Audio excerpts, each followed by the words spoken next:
Welcome students.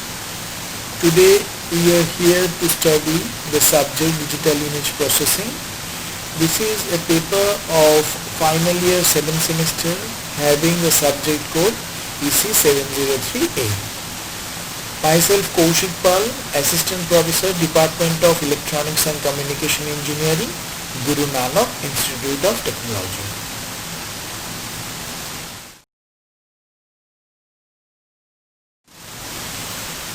Today's topic is image enhancement in the spatial domain. We have an idea that why image enhancement is required and what do we mean by image enhancement and different type of image enhancement technique. Today we will study the image enhancement in spatial domain. So here, if we look at the principal objective of enhancement technique, we should follow these 3 points. The first point is process an image so that the result will be more suitable than the original image for a specific applications. The suitableness is up to each application. A method which is quite useful for enhancing an image may not necessarily be the best approach for enhancing another images also. That means a particular method can be applied for a particular image and it may differ from different images. So you have to keep in mind these 3 points. So they are known as principal objective of enhancement techniques. Moving forward to the next slide, we should know about 2 domains.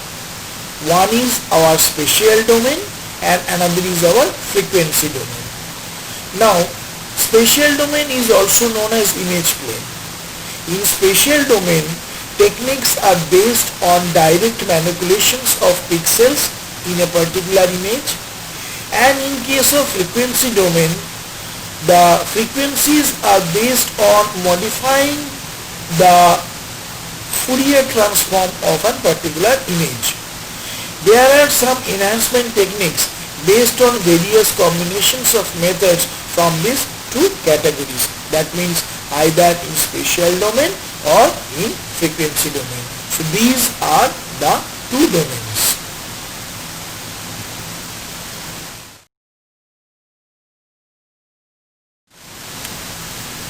Now what do you mean by a good image? Here we can see 2 perspectives. One is for human visual system, another is for machine perception. So if we consider the first one, that means for human visual system, the visual evaluation of image quality is highly a subjective process and it is hard to standardize the definition of a good image. We cannot definitely say that this is a very good image or this image is not so much good. So this is a purely apparent techniques. For machine perception, the evaluation task is comparatively much more easier than the human visual system, and a good image is one which gives the best machine recognition results. So we can see that here the evaluation task is easy, as well as we can define a particular image depending on the recognition results whether it is a good image or it is not a very good image. A certain amount of trial and error usually is required before a particular image enhancement approach is selected.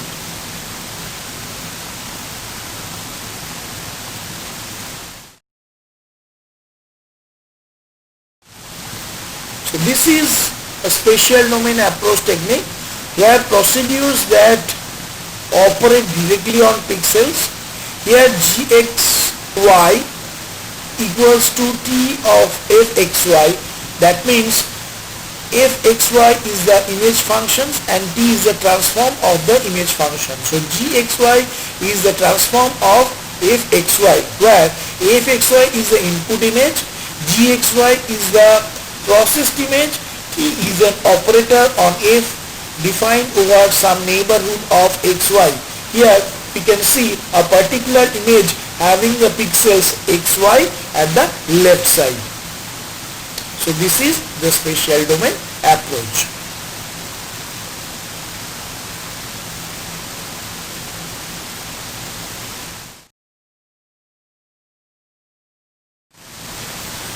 If you consider mask or filter, so what do you mean by mask or filter? Here a pixels xy has been taken.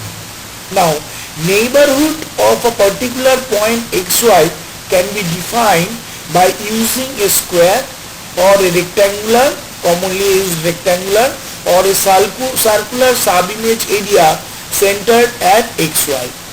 The center of the particular sub-image is moved from pixel to pixel starting at the top of the corner of the particular image.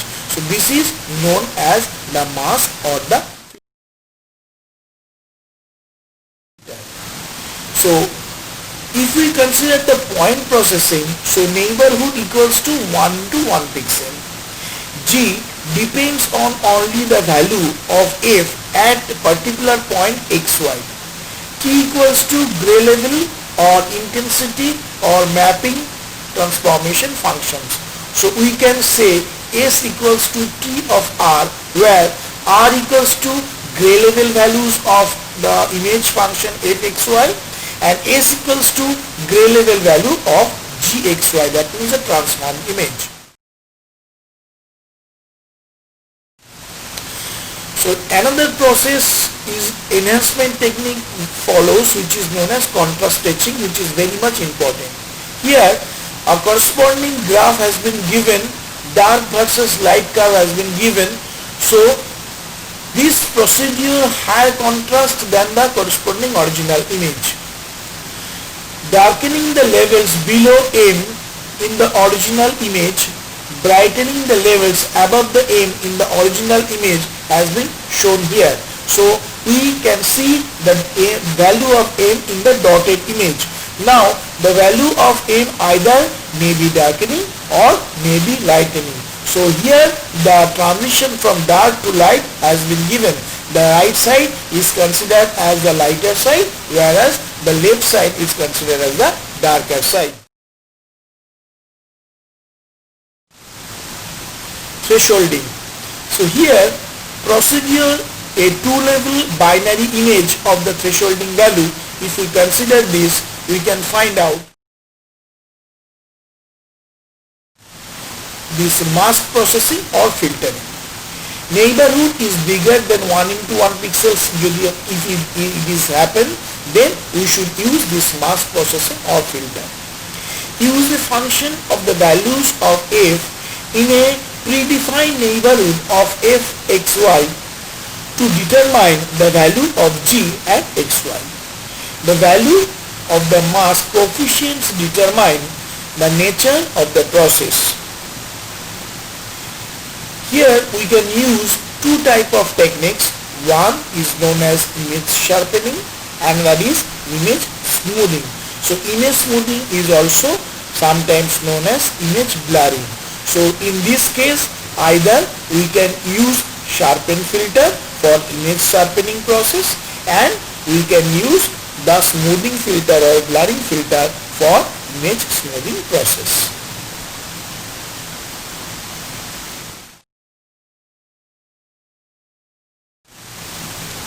So here three basic gray level transformation functions has been given. One is linear function, another is logarithmic function, and the last one is power law functions. So here output gray level value versus input gray level value plot has been given at the left side. So what is the linear function? This can also be categorized into negative and identity transformations. Logarithmic functions can be categorized into log and inverse log transformations, whereas power law functions is nth power and nth field transformations.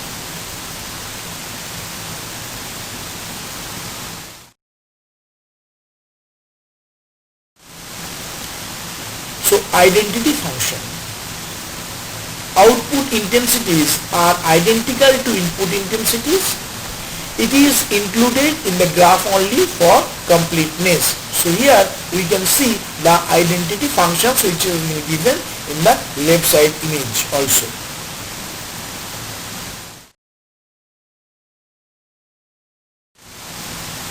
Now if we move image negative, so that is given also here. So in this case image negative, an image with gray level in the range of 0 to L minus 1, where L equals to 2 to the power n, and this n can be either 1, 2, dot dot dot dot. The negative transformation S equals to L minus 1 minus R, reversing the intensity levels of a particular image, suitable for enhancing white or gray detail embedded in dark regions of a particular image, especially when the black are dominant in size. So this is the image negative representation. So here this is an example of a negative image. We can see the original mammogram showing a small lesion of a breast in the particular left image, and the negative of the particular image has been shown in the right side. So that gives a better vision to the analyze the image. The particular lesion, small lesions of the particular breast is clear in the negative image as it is shown very clearly. So this is an effect of the negative image. So we can see here in this example the corresponding negative image gives a better vision to the analyze of the particular image.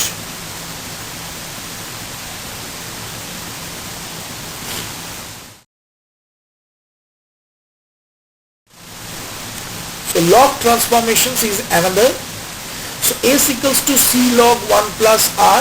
C is a constant and R greater than is equals to 0. Log curve maps a narrow range of low gray level values in the input image into a wider range of output levels, used to expand the values of dark pixels in a particular image while compressing the higher level values. So here we can also see the log transformations which has also been given here.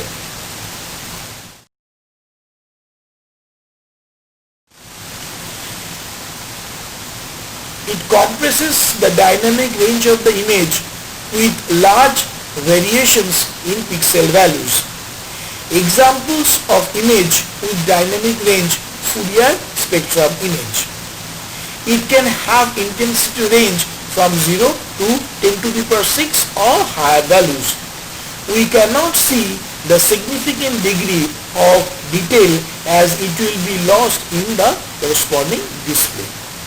So these are the different properties for log transformations.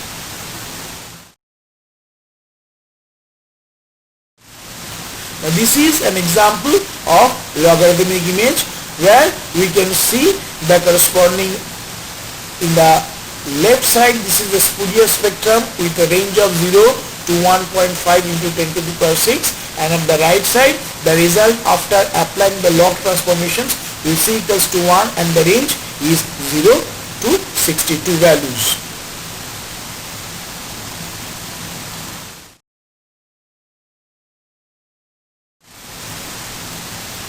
Next is inverse logarithm transformations. Do opposite to the log transformations, used to expand the values of high pixels in an image while compressing the darker level values. So here we can see another term which is known as power law transformations. So here the corresponding plot has also been given here, and at the right side the expressions has been given. S is equals to C r to the power gamma. C and gamma are the positive constants, power law curves with fractional values of the map, a narrow range of dark input values into a wider range of output values, with the opposite being true for higher values of the corresponding these levels. So this is the corresponding identity functions which has been given here. Now next point which is very important is known as gamma corrections. It's very popular. We have heard the term gamma correction. So the cathode ray tube CRT device have an intensity to voltage response, that is a power functions with the corresponding value varying from 1.8 to 2.5. The picture will become darker. Gamma correction is done by processing the image before input each to the corresponding minor with this given formula. So here we can see the value for one is 2.5 and another is 0.4. The corresponding value has been given for the corresponding monitor and its corresponding gamma corrections value has also been given here at the left side.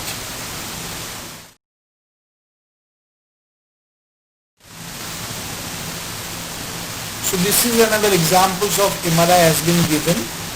So 4 images are there.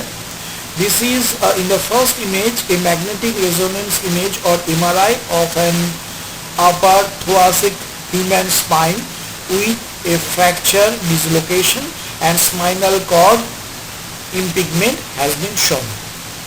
So the picture is predominantly dark and expansion of gray levels are desirable. Alpha needs gamma less than equals to 1. In the second image, result after power law transformation with gamma equals to 0.6 and C equals to 1 has been given. And the third image, that means in image C, the transformation with the value of gamma is equals to 0.4 has been given, which is the best result in this case. And for the last one is transformation with gamma is equals to 0.3 under acceptable level. So the fourth image is also a good image, but this is not the best one which is under acceptable level. The third image is the best one having the transformation with gamma equals to 0.4. So this is the another example of this MRI which is given here. Now, effect of this decreasing gamma. When the gamma is reduced too much, the image begins to reduce contrast to the point where the image started to have very slight washout look, especially in the background. So that we have already observed in the previous slide. So the first image was very much darker. Now when we are just in effect decreasing the corresponding value of gamma, the image contrast is generally decreased and the image is showing like a washout, or it is not so clear, which has been mentioned here.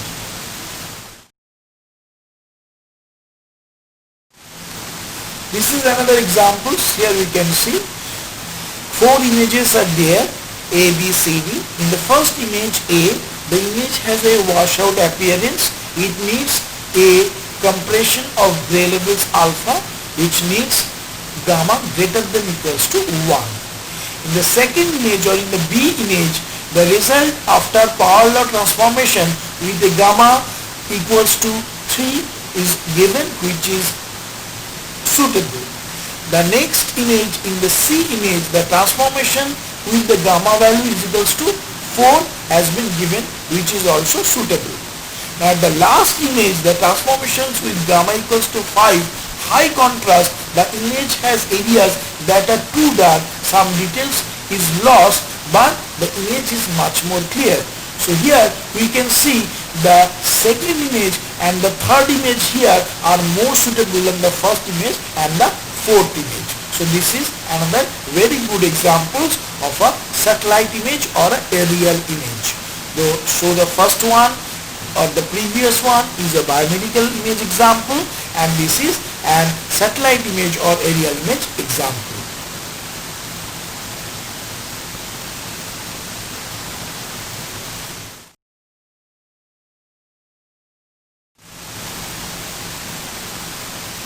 Piecewise linear transformation functions has advantage and disadvantage both.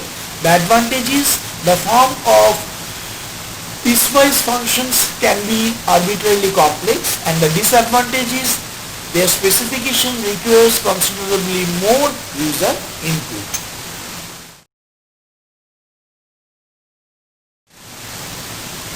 Next topic is very important, which is known as contrast etching. So here we can see some corresponding examples through the image, and we should explain them. So increase the dynamic range of the gray level in the particular image is the operations or motto of contrast etching. So through this contrast etching, we can increase the dynamic range of the gray level in the image. So here in B image, we can see a low contrast image results from poor illuminations, lack of dynamic range in the imaging sensor, or even wrong setting of a lens aperture of a particular image when image is being acquired or image acquisition. So in the C image, the result of the contrast etching has been given R1 S1 equals to R minimum 0 and R2 S2 equals to R max L minus 1, and in the fourth image the result of the thresholding has been given. So first the corresponding contrast etching has been applied, and then the thresholding or image has been also given here. So the examples has been here. So here we can see the image has been getting much more clear than the original image.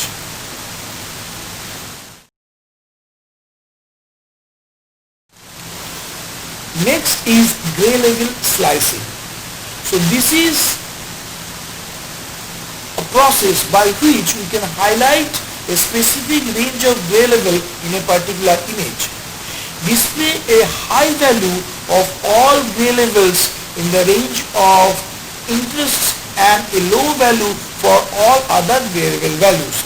Here two images has been given, image A and image B, where in image B the transformation highlights range from A to B of a gray level and reduces all other to a constant level. Now in the B image the transformation highlights range A to B but reserves all other levels has been shown here. So we can easily see the difference between these two images, and the corresponding plot has also been given at the upper side.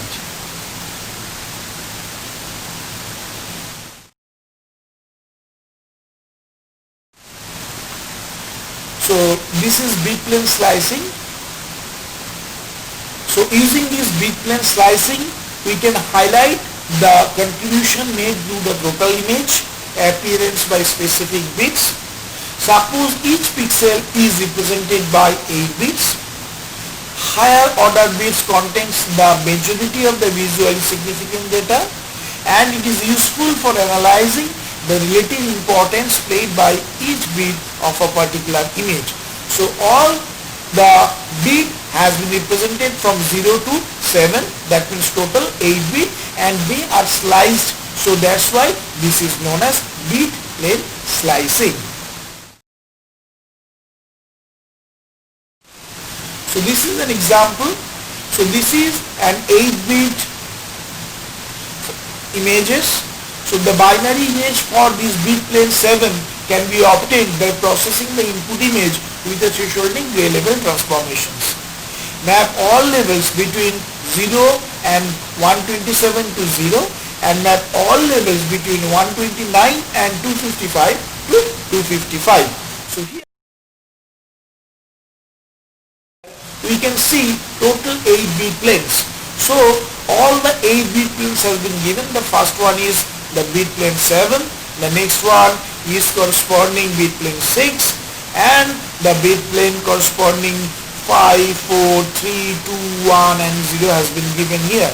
So we can see the most of the information has been hidden in bit plane 7, whereas the information in the bit plane 0 is much more lesser.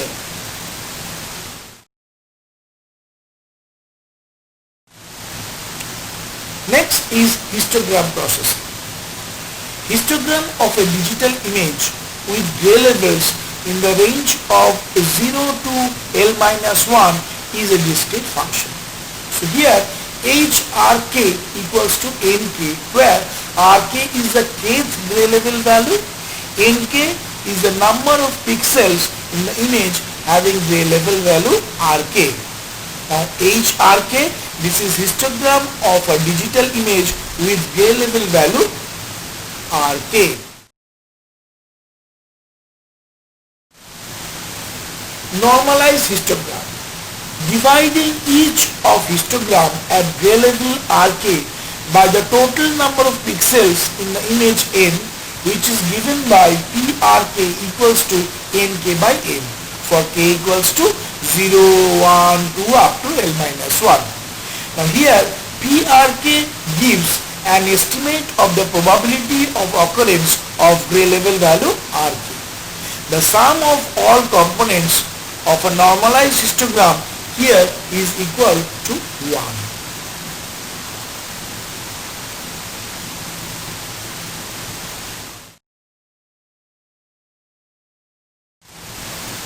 Histogram processing. Basic for numerous spatial domain processing techniques, and this is used effectively for image enhancement process. Information inherent in histograms also is very useful in image compression and segmentation process. So this histogram process is used and also very important for image compression as well as image segmentation process.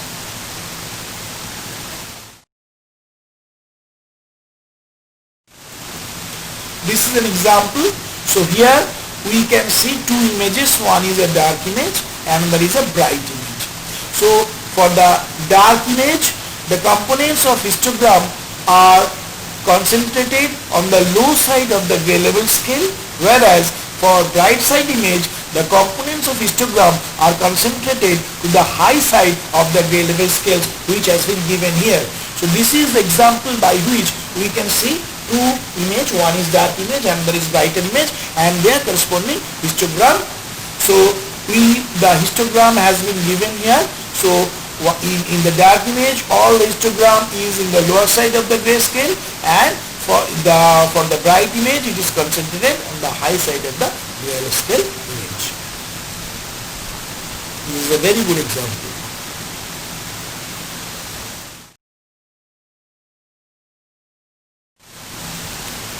Now this is another example. So here low contrast image and high contrast image has been given here. For low contrast image, the histogram is narrow and centered toward the middle of the grayscale. Whereas for high contrast image, the histogram covers broad range of the grayscale and distributions of the pixel is not too far uniform, with very few vertical lines being much higher than the corresponding other one. So it is a very good example where we can see for low contrast image, all the histogram is concentrated in the middle region, but in the high contrast image, it is being distributed.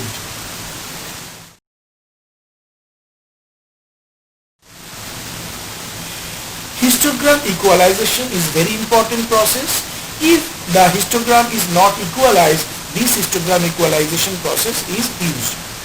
So as the low contrast images histogram is narrow and centered towards the middle of the grayscale, if we distribute the histogram to a wider range, the quality of the image will be improved.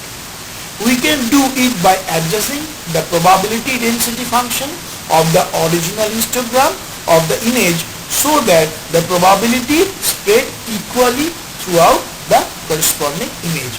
So that's why this histogram equalization technique can be achieved.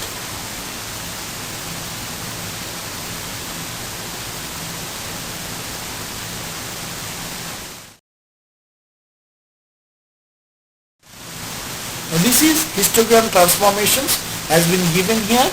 S equals to T of R, where this R lies between 0 to 1 and this TR satisfies these two.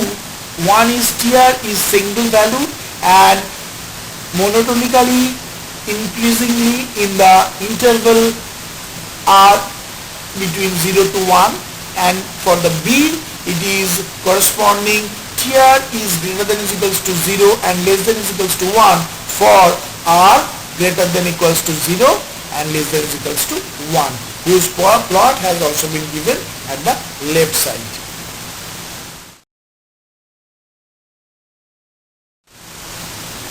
So here we can consider two conditions for TR. One is single valued 1-to-1 relationship. Here we can see that this single valued guarantees that the inverse transformation will exist. Monotonically condition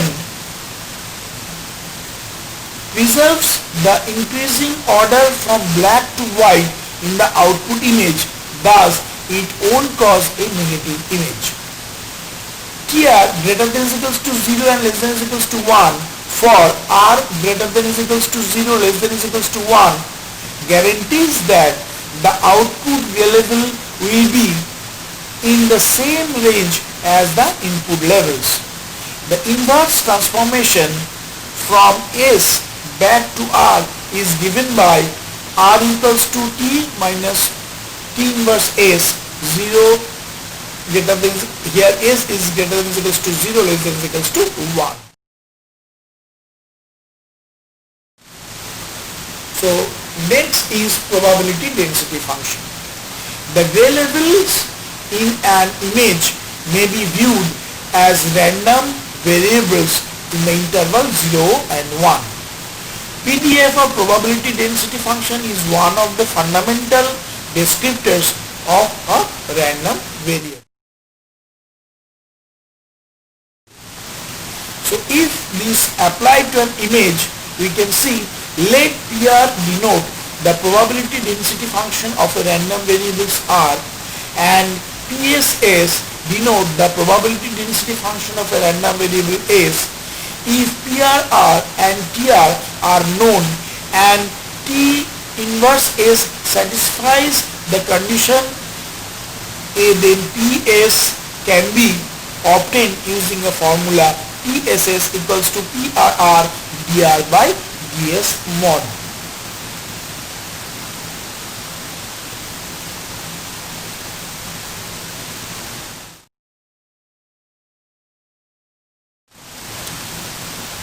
So this is the transformation functions.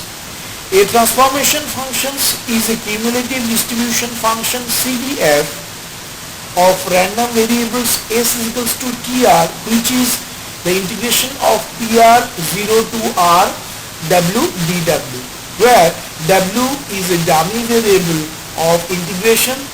So here we have to know that TR depends on PRR.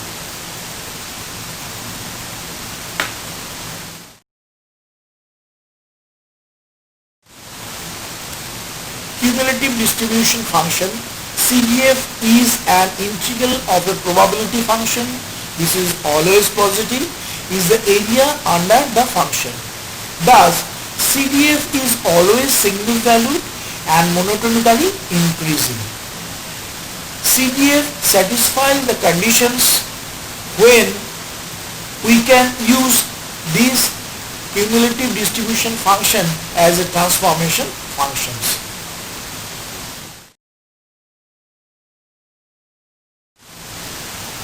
So this is finding PSS from a given TR has been given. So we can see the corresponding formula by which ds by dr is equals to ddt r by dr has been given, from where we can find out the corresponding value of PSS.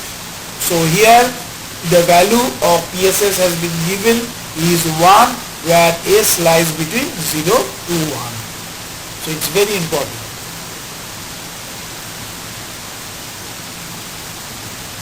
So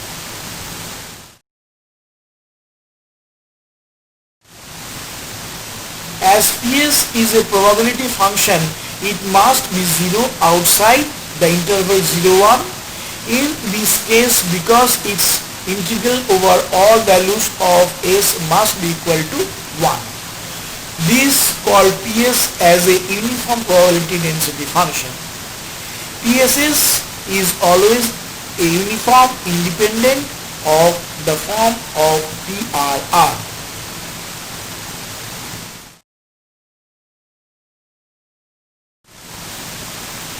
Here, a random variable S characterized by uniform probability functions has been given from the formula S, which yields corresponding value. So here we can see the values and also plot here.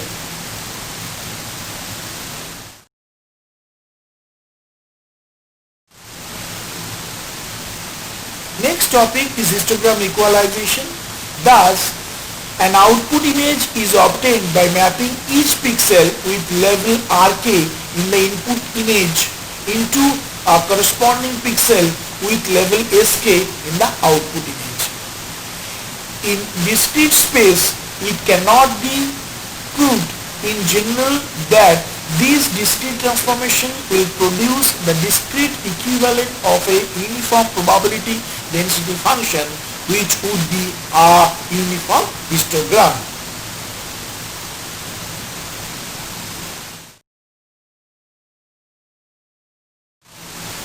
This is an example. So we can see the before the histogram equalization process and after the histogram equalization process. So both the images has been given. Here we can see the first images. So the first one is a dark image, and after histogram equalization the quality is much good. And the second example has been given here, which is a lighter image, and also after histogram equalization the quality has been improved. So one is the darker image, another is the lighter image, but after the histogram equalization we can see the output image is almost similar to visualize. So they are enhanced, and so by this way using histogram equalization we can enhance the quality of the image by achieving the image enhancement. This is a very good example.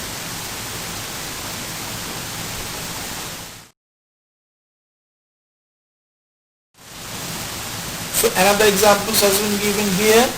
So here we can see the quality is also enhanced, and the image before images was not very much good, but after histogram equalization the quality of the image is good.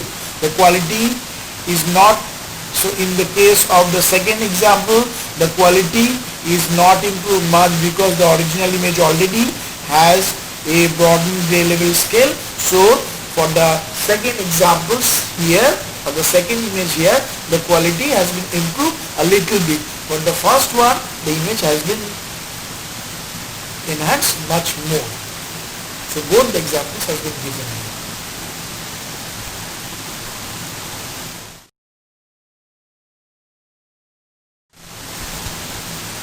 So here another examples has been given where 4x4 images is given. The Gaskell value lies between 0 to 9 and the corresponding gray level values histogram has been given here. So this is the number of pixels by histogram plotting has been given. So this is another examples. So after this histogram equalization process has been given here.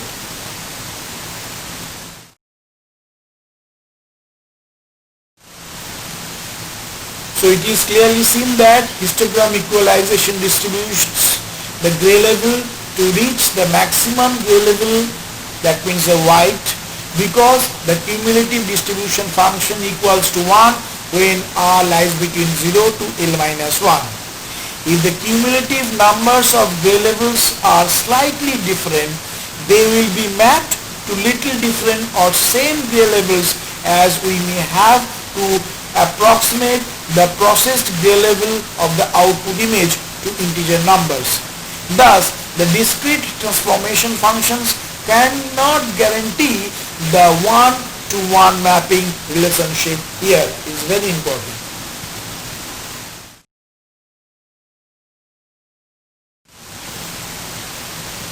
Now next is histogram matching or specification. Histogram equalization has a disadvantage, which is that it can generate only one type of output image. With histogram specifications, we can specify the shape of the histogram that we wish the output image to have. It doesn't have to be a uniform histogram. So this is much more acceptable from the histogram equalization technique, which is known as histogram matching or histogram specification.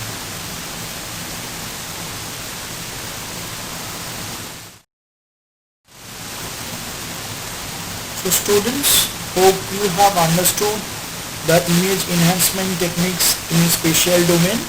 So we have discussed about why the image enhancement process is required and what is image enhancement technique and lots of different procedure by which this image enhancement can be achieved. So this was the part 1. There is another part which will describe the remaining portions. So if you have any queries, you can ask me. My email address and mobile number has been given here. Thank you.